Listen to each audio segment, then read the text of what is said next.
Bonjour Laura, merci d'être avec nous. Vous allez nous emmener dans les défenses ukrainiennes face aux multiples offensives russes sur les différents fronts de cette guerre. Vous allez le voir que Kiev a décidé de renforcer l'ensemble de son dispositif. Alors on parle de 2000 km de fortifications, un chiffre impressionnant mais qui a été annoncé par le président Volodymyr Zelensky. À quoi, Laura, ressemblent ces fortifications ? Voici les images, Christophe. Des images aériennes, celles-ci sont signées de l'agence Getty. Elles ont été capturées hier dans la région de Kharkiv, en grande partie libérées lors de la première contre-offensive ukrainienne, mais désormais soumises de nouveau, vous le savez, à la pression des Russes. Ces images, elles nous montrent des tranchées, des kilomètres de tranchées neuves. La terre, vous le voyez, tout juste creusée, tout juste retournée. Des tranchées en cours de construction, avec les tracteurs jaunes, vous les voyez ici, à l'œuvre, ainsi que des lignes et des lignes de dents de dragon. Et elles ne sont pas les seules. Voici une vidéo publiée hier après-midi par le gouverneur de l'oblast de Kherson, Oleksandr Prokoudine. Vous pouvez y voir de bien plus près, cette fois, les tranchées fraîchement creusées et encore des rangées et des rangées de dents de dragon. Il s'agit de la deuxième ligne de défense construite dans la région, précise le gouverneur qui, vous le voyez, s'est rendu lui-même sur les lieux, visitant ostensiblement le nouvel ouvrage. Avec la vidéo, il publie aussi ces quelques mots sur le réseau Telegram. J'ai personnellement vérifié l'avancement des travaux. Cela fait partie du programme d'État mis en œuvre dans toutes les régions de première ligne. Nous faisons tout notre possible pour protéger les territoires libérés des assauts de la horde russe. De nouvelles tranchées donc dans la région de Kharkiv, dans la région de Kherson et dans celle de Zaporijjia, près de Robotyne, comme l'ont constaté nos reporters Claire Cambier et Charlotte Lefété. Sur ce front-là aussi, on attend les assauts russes. Écoutez. L'armée ukrainienne s'y prépare et construit à la hâte des lignes de fortification dans les environs. J'ai combattu dans le Donbass pendant 1 an, vers Mayorsk et Toretsk. Des fortifications comme ça nous aurait bien aidé là-bas. Des tranchées renforcées, des abris, la stratégie défensive est assumée. Qu'ils avancent où ils veulent, ils n'iront pas plus loin. De larges tranchées rectilignes sont également creusées pour stopper les blindés. Ici, c'est une société privée qui est en charge des travaux, mais cet ouvrier nous confie qu'il manque de temps. On nous a donné 2 mois, mais on ne va pas y arriver parce qu'il y a beaucoup de boulot. Bah oui, c'est ça, Laura. Contrairement aux communications officielles, on voit les difficultés. La première, vous venez de l'entendre, Anne, le manque de temps. Les Ukrainiens ont la pression face aux avancées russes, pression dont ne se cache pas Volodymyr Zelensky. Il affirmait lundi à propos de ces fortifications « J'espère qu'elles seront achevées dans les temps ». Problème, les Ukrainiens manquent aussi de matériel adapté, comme le montrait ce reportage de nos confrères du Monde. Les envoyés spéciaux sont allés à la rencontre de ceux qui construisent les nouvelles tranchées du Donbass. Soit ils n'ont pas d'engins de construction, soit ils les ont, mais ils en parlent en ces termes. Écoutez, ce sont de gros engins soviétiques vieillissants qui tombent souvent en panne. Nous n'avons pas de pièces de rechange. Il nous faudrait des engins plus petits, donc moins repérables, faciles à dissimuler sous la cime des arbres.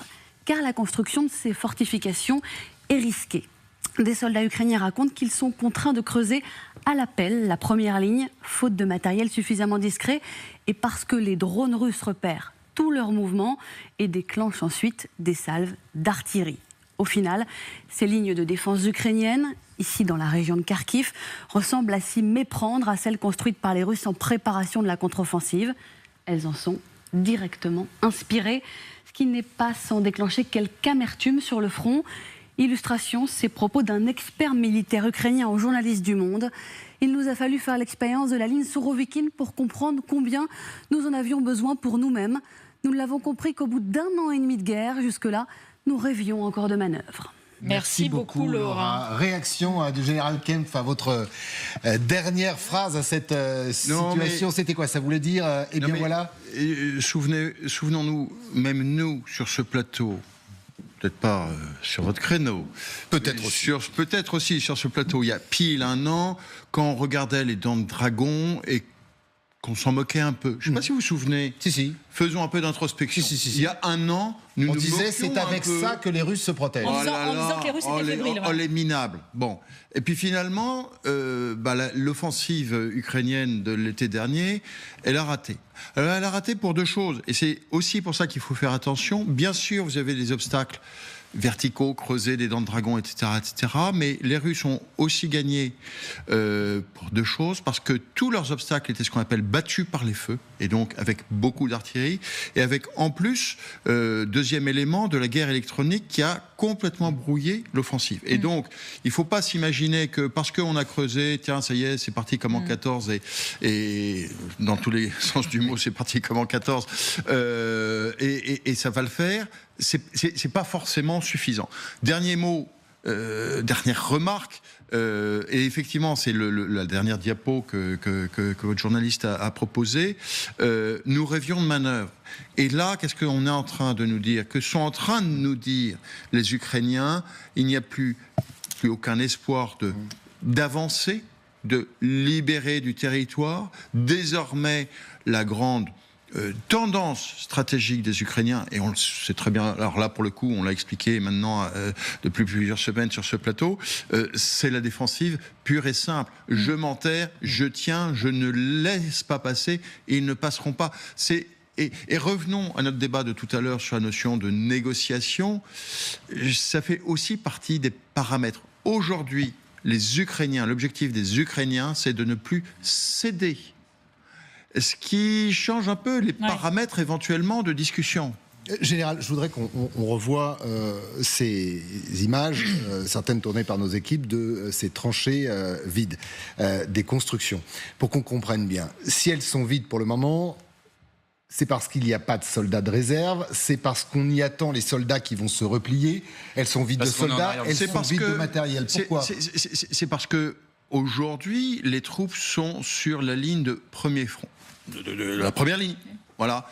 Elles sont au contact. Cela étant, et même pendant la guerre de 14-18, je veux dire, vous construisiez des fortifications dans la profondeur. Là, on est en arrière. De façon à ce que si jamais votre première ligne cédait, et ça a été toute la logique de la ligne russe de Surovikin, c'est vous avez une position de repli, et donc vous faites 2 à 3 positions de repli de façon à pouvoir freiner dans la durée de coup d'arrêt en coup d'arrêt l'avancée de l'ennemi. Et donc vous vous accrochez le plus possible au terrain de façon à protéger le maximum de troupes et de façon à céder le moins de terrain possible. Donc là, les images, par exemple, ça pourrait être une 3e ou une 4e ligne ukrainienne.